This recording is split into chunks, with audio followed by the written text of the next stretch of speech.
against women. Today on Let's Talk FGM, we will be discussing understanding and changing cultural beliefs on female genital mutilation. Understanding and changing cultural beliefs on female genital mutilation.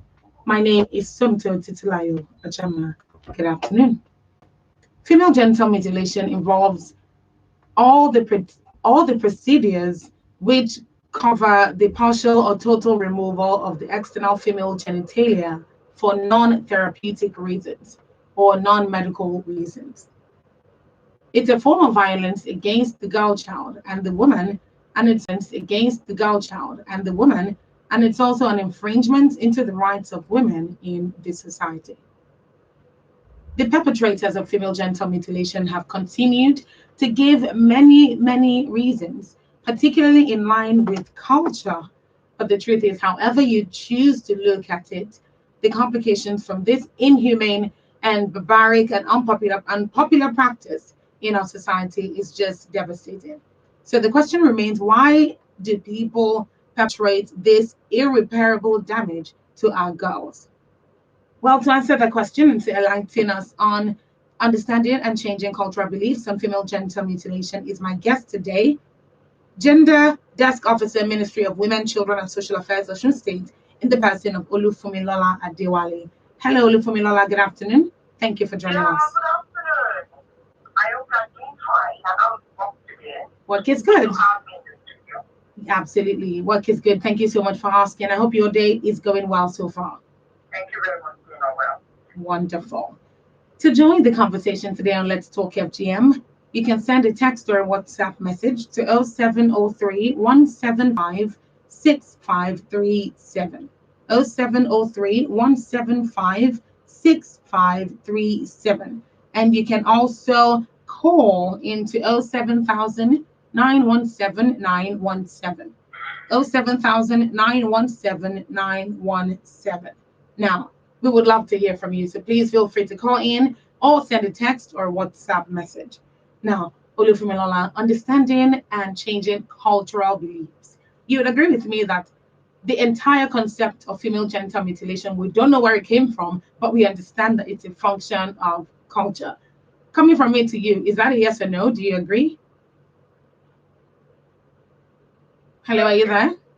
Thank you very much. Like you have just stated in your introduction, what exactly the female genital mutilation means.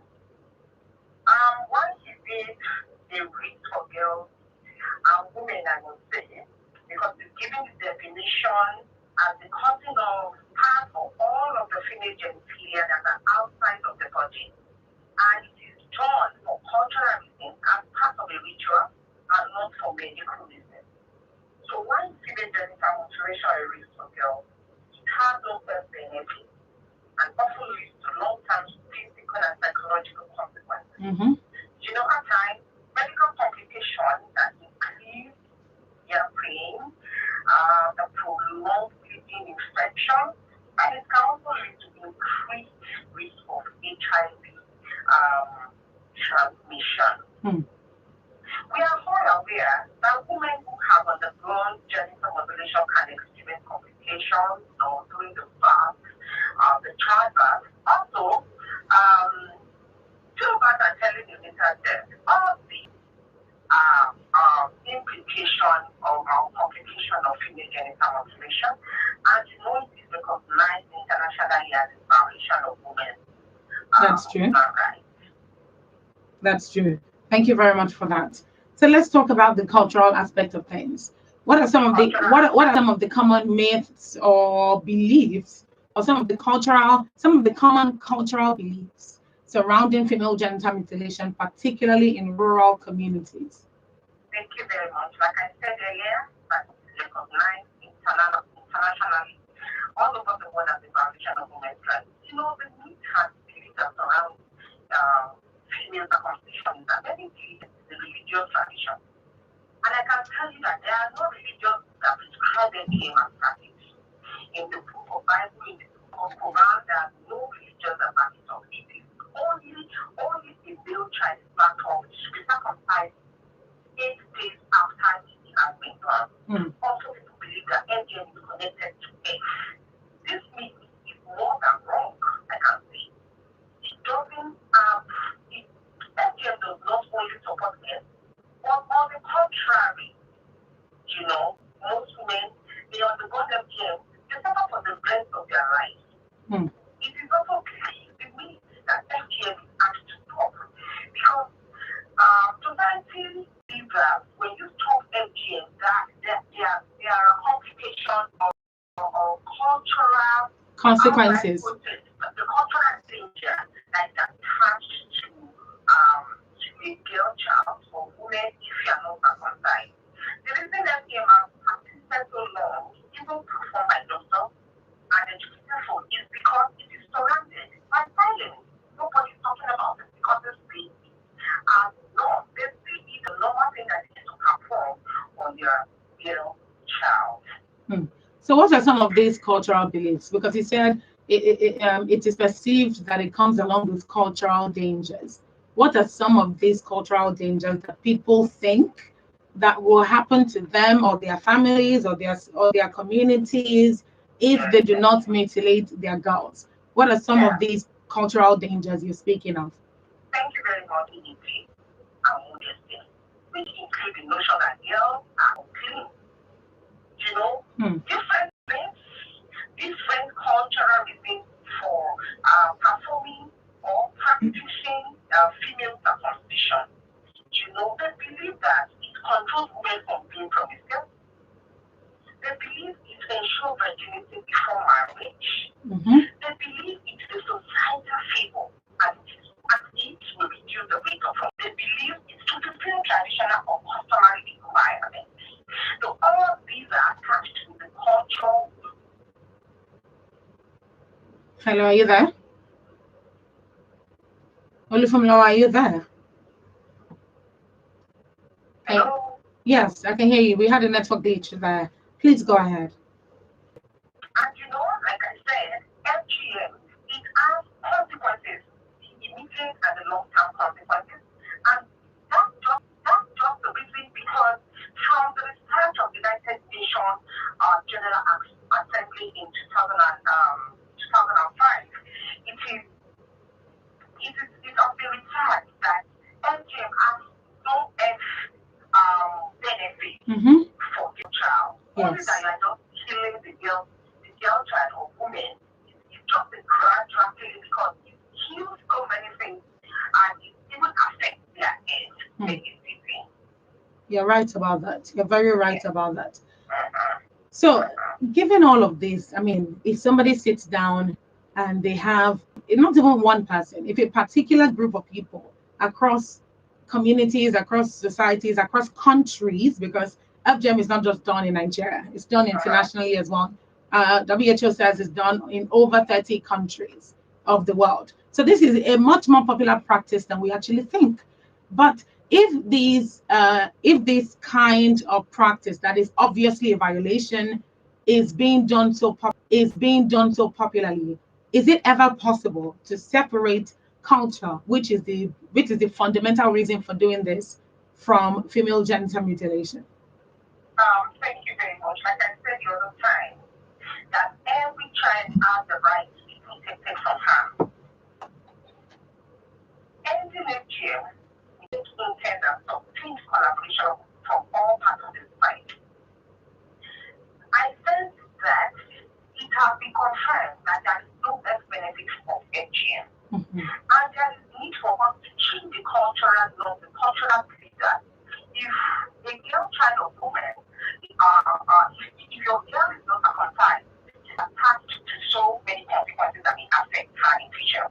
This cultural norm needs to be eradicated. We have so many good cultures, especially in Africa and all over the world.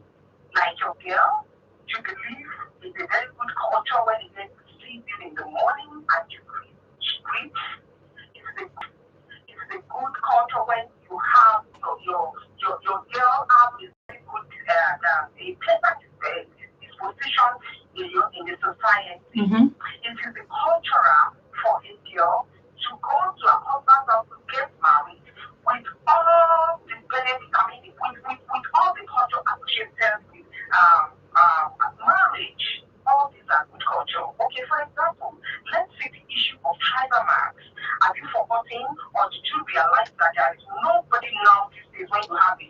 newborn baby. Nobody does the tribal march again. Why did we stop that? That's true. Because That's true. at a point in time in life, we believe that your child, your male child and your girl child is being recognized all over the world by the tribal march.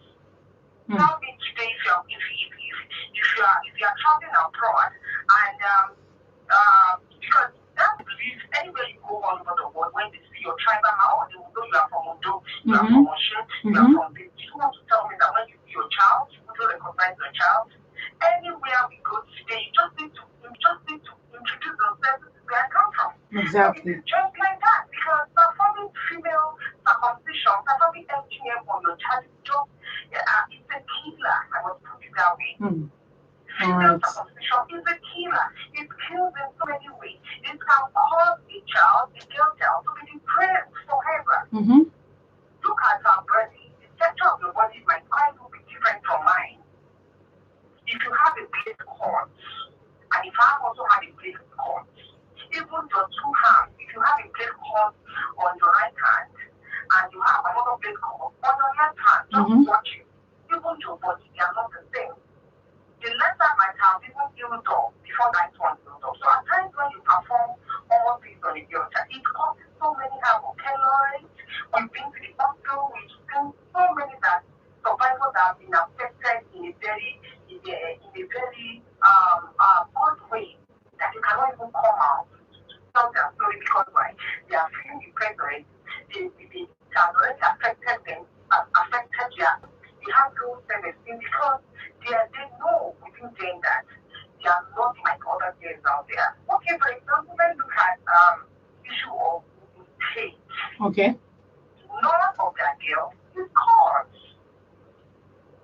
None. And they are not promiscuous. So having the cultural law, having the belief that if you don't cause your girl child, she will be promiscuous, she will do this.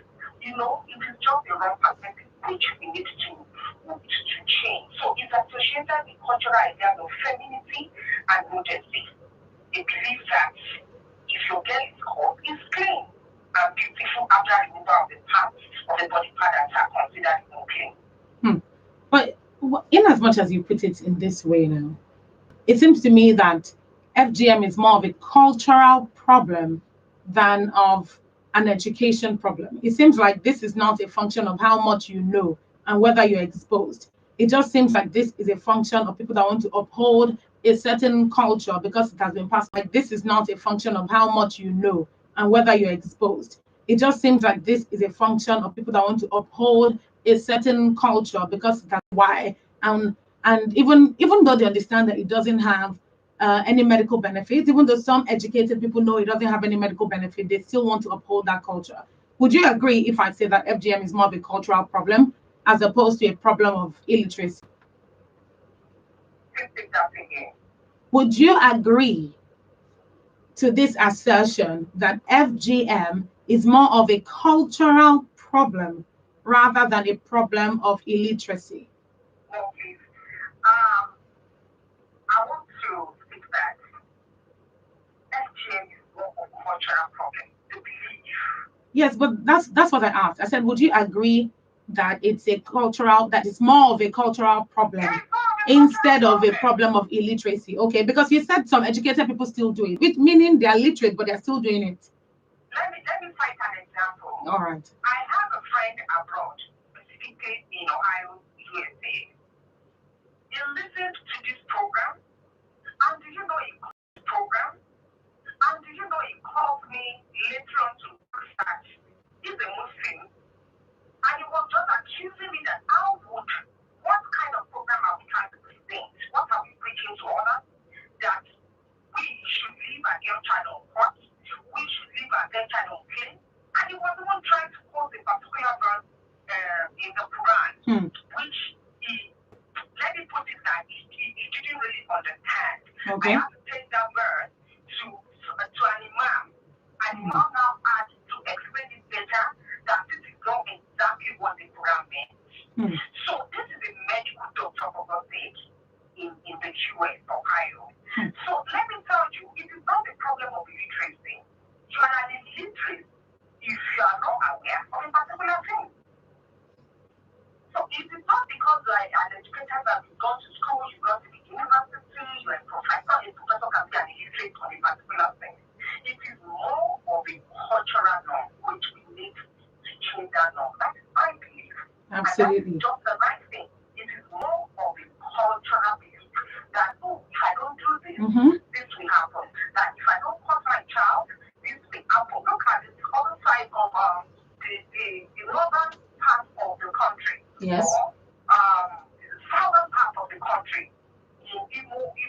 State to be precise. The belief that the time that your girl child needs to be caught before she gets married or before she's even disvirgined. So they ensure that they are grown before they perform this on them. Look at the consequences. Look at the pain they are going to go through. I'm very sure those girls will be praying to God for someone to even take them out of the pain. But unfortunately, they will not be able to because they will have brainwashed them that if you don't perform this will happen, this will happen. That is so sad. Mothers that do this to their girl child, it is not that they are just being wicked, it is ignorance, it is illiteracy, regardless of your education. So it's a cultural law, and this is why they are just trying to preach it that it is harmful, it's harmful health benefits, rather it kills a girl child. So it's not cultural law. Absolutely. I must say thank you very much for explaining that, and particularly for sharing that story, because sometimes we've had this conversation previously that education is not particularly a big factor when it comes to female genital mutilation, and you just explained that in detail. So thank you very much for that. This is still Let's Talk FGM on Women Radio 91.7, and today we're discussing understanding and changing cultural beliefs on female genital mutilation. Understanding and changing cultural beliefs on female genital mutilation. Let's Talk FGM is an initiative of HACEY Health Initiative in partnership with Women Radio 91.7 and funded by the United Nations Trust Fund to End Violence Against Women. This is still Let's Talk FGM. Come on, ladies. We're turning it all the way up. Ladies and gentlemen, Women Talk on WFM 91.7. Mama Dora, bring your rap, Mama Dada, don't come circumcise her.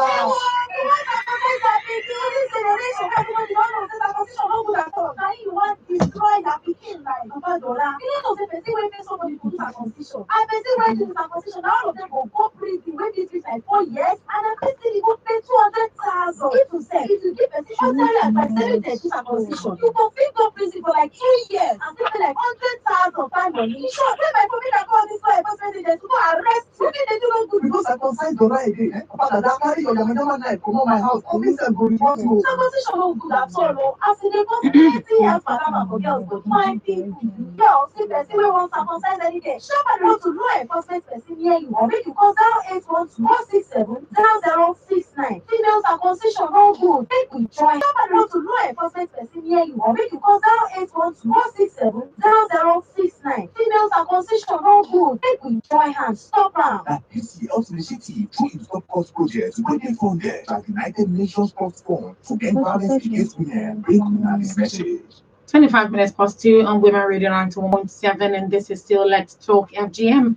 Today on Let's Talk FGM, we're discussing understanding and changing cultural beliefs on female genital mutilation. My name is Sumto Titilayo Ajama, and today we're talking about understanding and changing cultural beliefs on FGM. My guest is Olufumilola Adewale, Officer, Ministry of Women, Children and Social Affairs, Osun State. Hello, Olufumilola. Thank you very much for still staying with us. You're welcome back. Okay, to join the conversation, if you have any questions or you have anything that any knowledge that you already have that seems to be a bit confusing, given the new information that you're getting right now on the program, then please feel free to call in.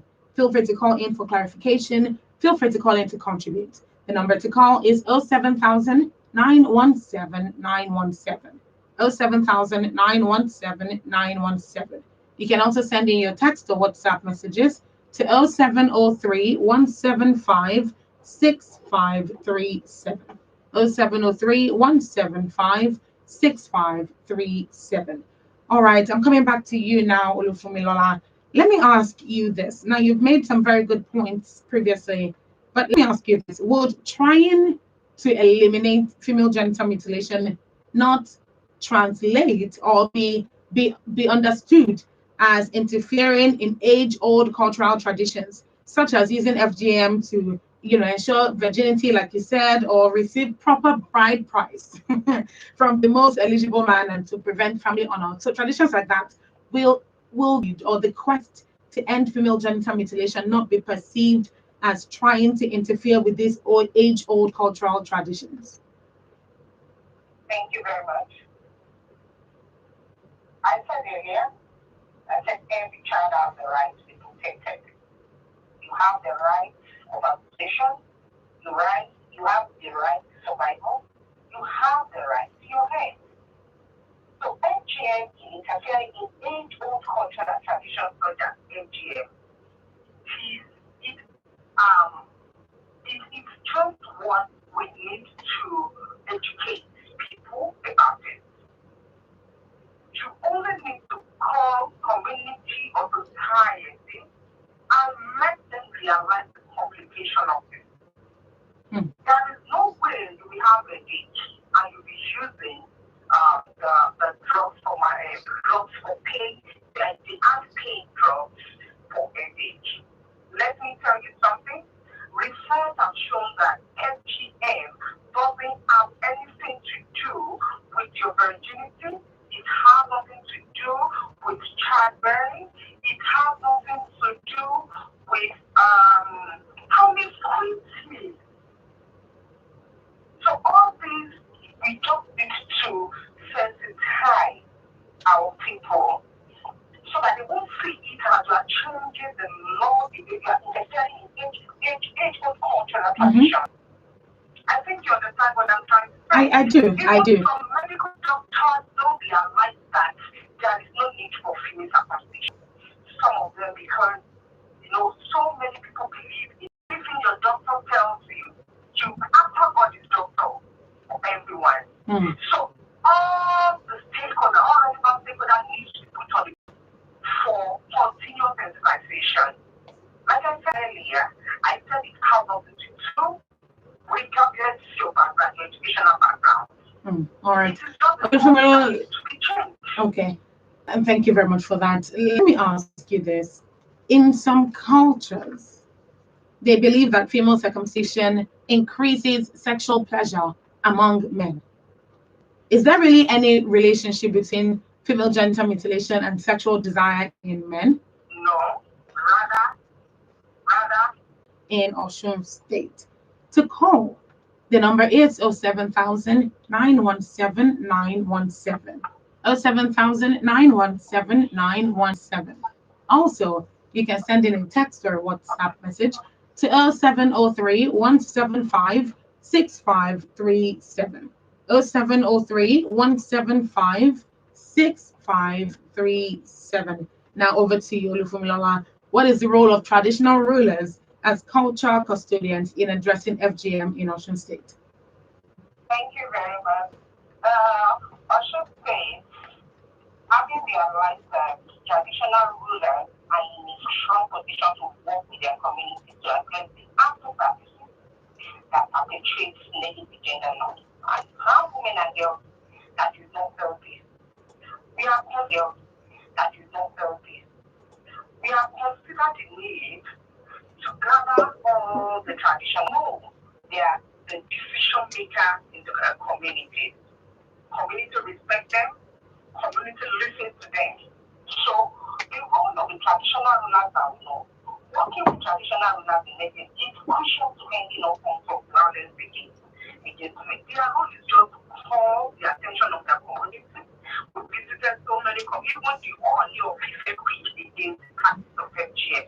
So their role is to ensure this practice stops in their community. And that is just our reason for connecting to the traditional rulers in Osun State.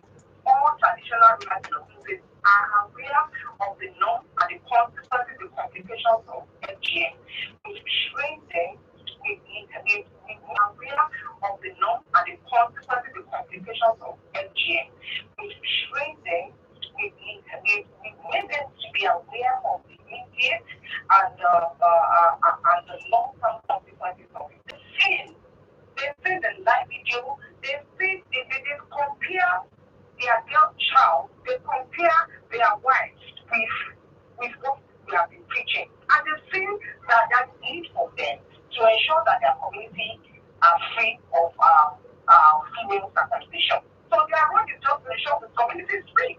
So they call the community, they talk to all other decision makers, they call the town hall meeting, and we used to have a particular over in Ocean State for Olorunda local government. Is in this town of Gabon is one of our LGM community champions. He sends reports every time. In fact, if you are going back to take the search of prevalence in Gabon now, I am very sure from what we have before, it will have been reduced totally to a not percent, because when the man realizes that it is dangerous, that it has even affected some of our children. He said he had 3 girls, and they are all victims of female genital mutilation, even to the point of death. So now that he has dangerous, that doesn't have any, their role is they are very strong, they have strong position, and they are need for us to work with them, because we know they have a very big role in the community to ensure that the norms or the cultural belief is eradicated. You're very right about that. And I'm honestly very glad to hear this, because they have a lot of influence. So using that influence to educate people in the right direction is a big achievement, actually. It is a big achievement. So what are some efforts of your ministry in creating awareness on these implications, on the implications of female genital mutilation, some of which you mentioned earlier in the program, in order to completely end the practice? What are some of the efforts of your ministry in awareness creation in order to end FGM? Thank you very much. As I speak to you now, the ministry is having a program right now on all forms of harmful practices against women and girls. As I speak to you now, it's not because I'm with you now trying to have your grant of interview. I will have been part of the program. This is what I'll say, that any partner that offices in the state to collaborate with the state of Washington through the Ministry of Women Affairs to ensure that all forms of gender-based violence is eradicated of girls and women. We welcome them. We collaborate. We visit schools at will, because the school, then we visit any school, and we take the assembly lecture for girls, and different programs that we have engaged in, especially when we realize that, because at times when you have programs, they believe that it's just girls and women things. Now we realize that there is need for us to engage males. So we have programs on male engagement in ensuring total eradication of female genital mutilation. We've engaged stakeholders like mother-in-laws, we've engaged stakeholders like market women, school principals, teachers. We've ensured that teachers or schools have established trainings mainly on gender-based violence, in which we have FGM as well. So all these we've engaged ourselves, we collaborate with our partners, different partners, especially on female genital mutilation. And that's why I said the other time that Ocean Valley Court 45.9% at that 2018, with our rigorous sensitization, intergenerational advocacy to stakeholders with other partners. I can tell you the analysis of the Survey of National Demographic Survey report. Without now, Ocean now declined from themselves as against the previous prevalence. And when you now declared 74% to 53.2%. It is now dropped from 22% to 57.9%. It was declared from 58% to 61.7%. While Oyo declined from 65% to 31.1%. Now look at the other positioning. Is now Imo is now on the first list of the prevalence as against Osun 2013. It is now second list. Ebonyi now is the third on the prevalence list. Osun now is the fourth, and Oyo is the fifth. And I can assure you, with the rigorous sensitization, advocacy, gathering the stakeholders, all relevant stakeholders, and also collaborating as partners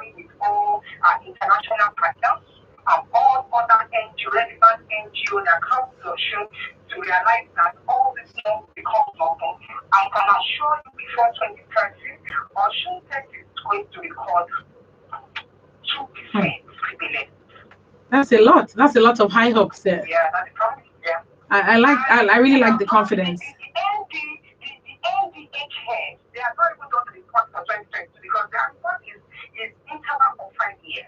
I'm giving you the report we have about 2018. Please kindly Google it. You will see it there.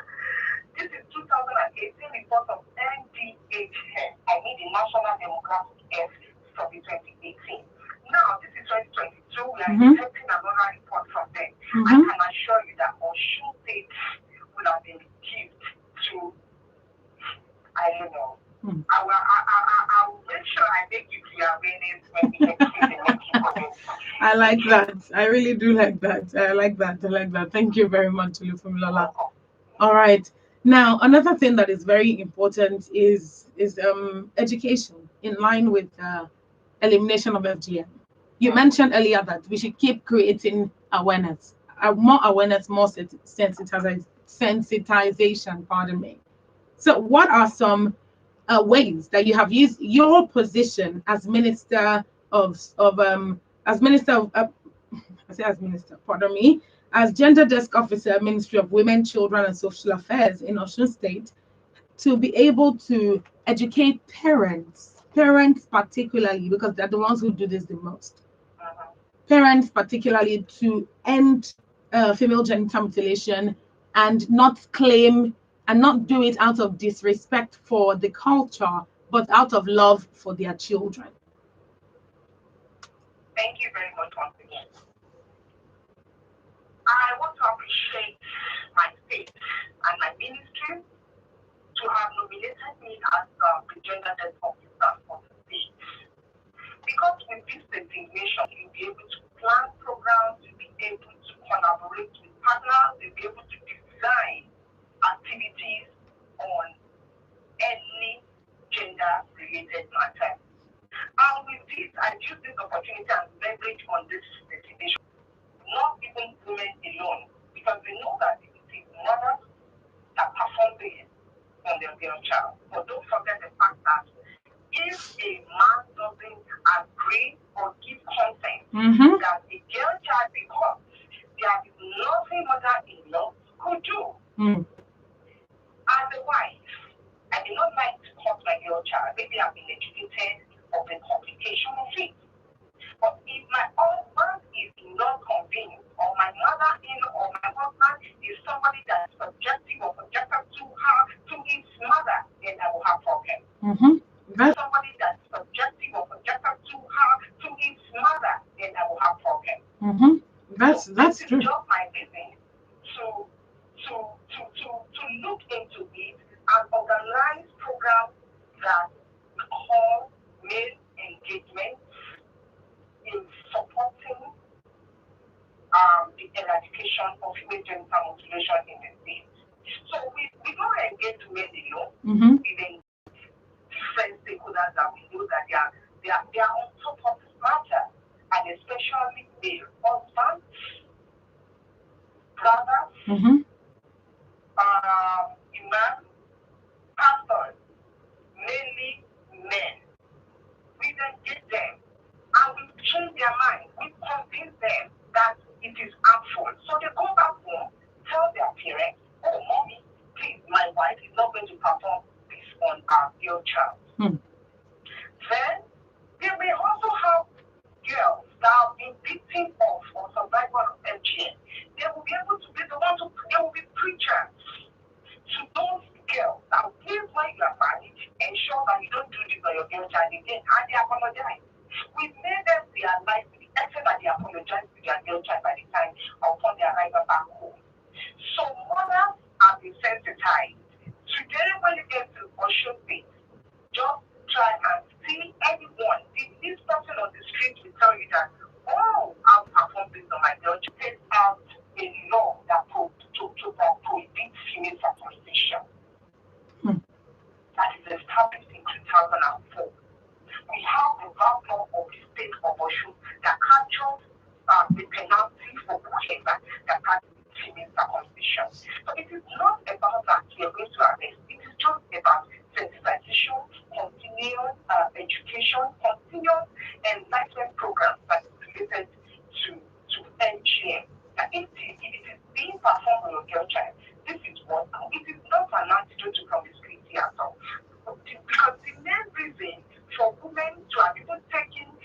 child to a circumciser is just because she believes and what she had seen or what she had been told that a girl will be promiscuous if HGM is not performed. So it is not a matter of being forced or telling them that if you practice this on your girl child, you are going to be arrested. No, you just need to make them realize that there are consequences of their actions. That's right.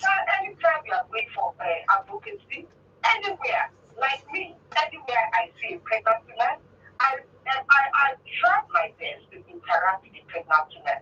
So I just start by asking if you are taking water, what are you taking today? Eventually, she will be forced to ask me, are you a doctor? Are you a medical practitioner? And I told her I am not either. I am just a social worker that is so passionate about your pregnancy that if it's a girl child, you don't come. So anywhere I go with my flyer. The flyers that state everything about the consequences, the ends, the medicalization, the end benefits, the complication of female genital mutilation. So only this to change their law.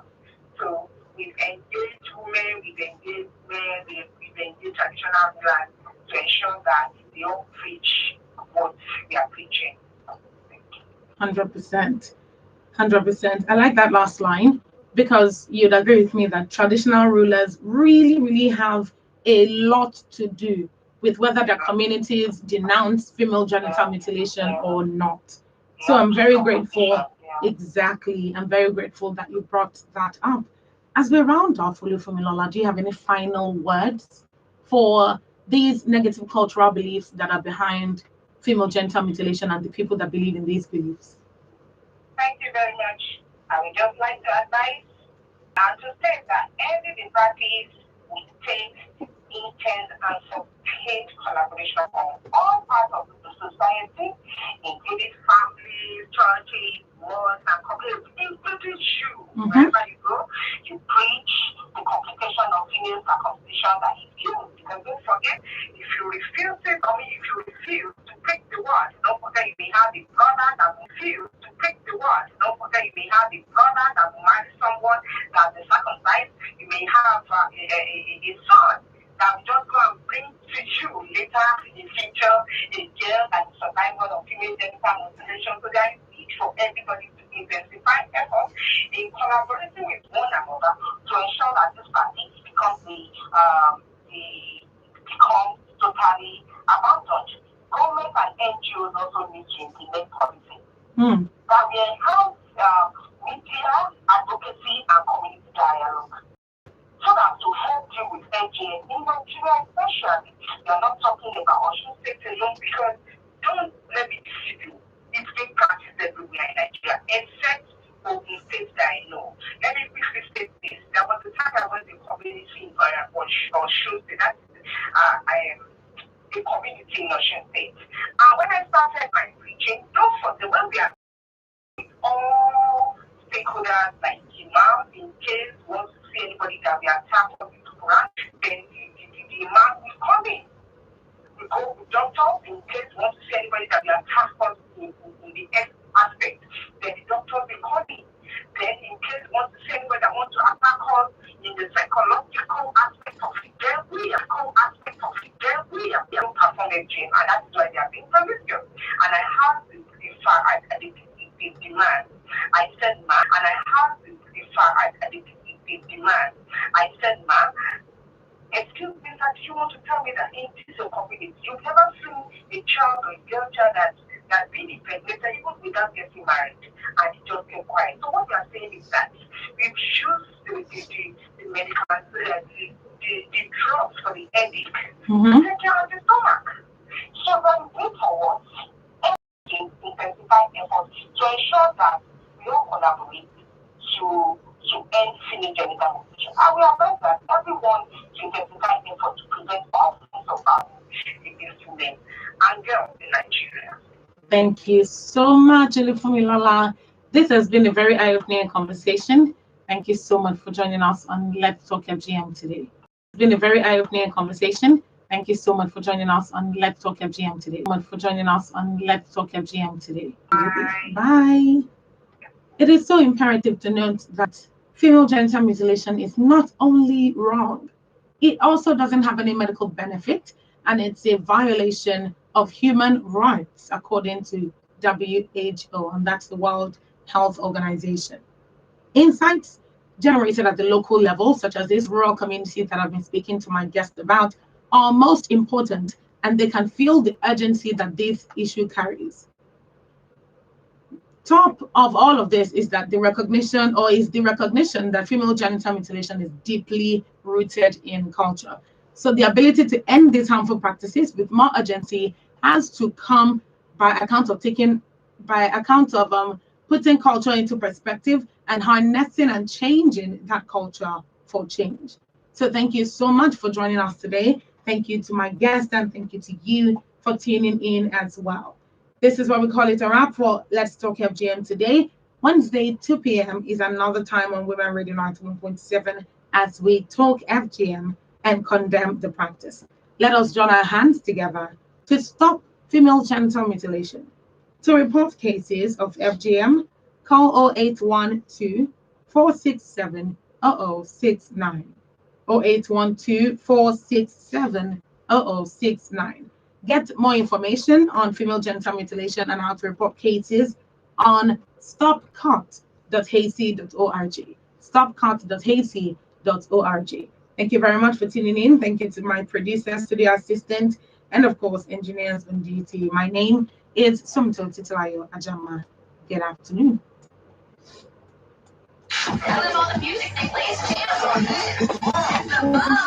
You want to sneeze? I'll be hearing it. You may not love. You don't know. I'll be hearing. You say to me,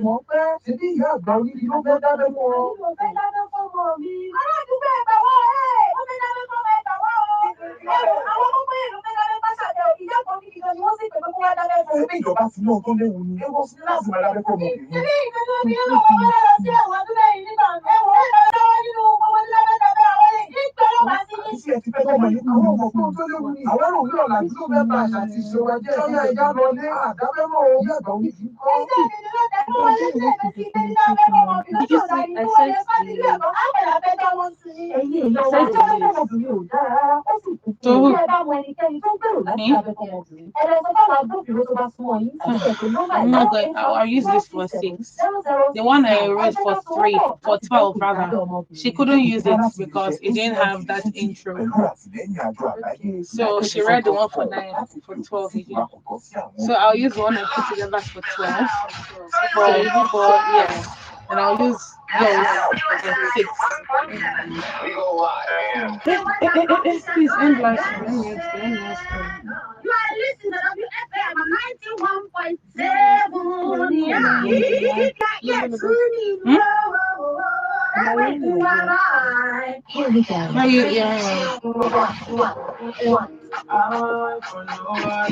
hearing it? Down.